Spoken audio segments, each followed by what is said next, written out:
सत्य की जीत हुई है।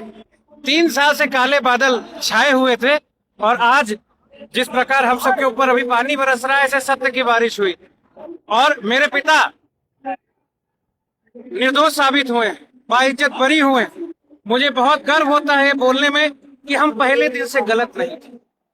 आज ये मेरे पिता बहुत सारे निर्दोष व्यक्तियों का संबल बने हुए हैं। मेरे पिता ने आज कहा है माइक से कि बहुत सारे लोगों को परेशान किया जाता है, ब्लैकमेल किया जाता है, अपराधों की धमकी दी जाती है कि ऐसे तैसे षड्यंत्र होते हैं। आज बहुत सारे लोग, इन सब लोगों के मेरे पिता संबल बने। आप देखिएगा सुप्रीम कोर्ट में, हाई कोर्ट में, वेरियस स्टेट से कोर्ट में मेरे पिता के इस केस का नजीर दिया जाएगा और जो निर्दोष है उनको बताया जाएगा। ये 3 साल में वो भी छूटे थे, तुम भी छूटोगे। अगर तुम निर्दोष हो तो तुम छूटोगे। ये आशा बनेंगे पापा मेरे पिता, उनका विश्वास बनेंगे। और ये बहुत इंपॉर्टेंट केस का टर्निंग पॉइंट एक हुआ कि हम लोग इस लायक बने क्योंकि मेरे पापा से। लेकिन जिस तरीके से अभी आपके पिताजी ने कहा कि निर्दोषों को इस धाराओं में फंसा दिया जाता है, तो क्या आने वाले दिन में प्रदीप गुप्ता सिंह इसका कोई अभियान चलाएंगे या कोई मांग करेंगे? ये तुर्कियों किस तरीके से?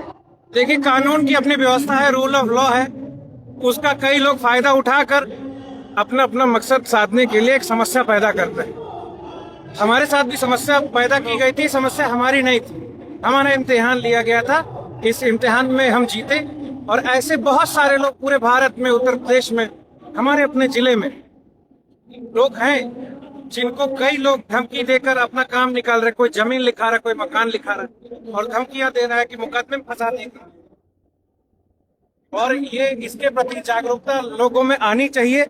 हमें 3 साल लगा, इस कलंक को मिटाने में 3 साल लगा।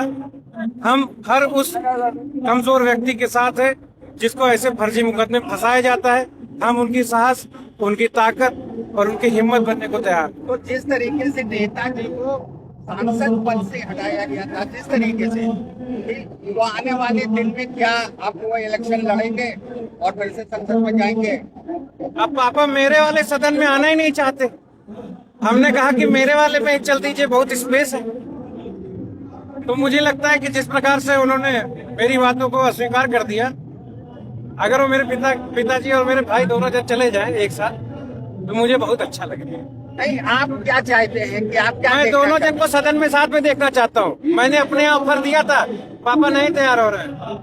वो एमपी मटीरियल, वो पार्लियामेंट जाना चाहिए। तो उसी का आकाश है ये सत्य में वो जयते रैली?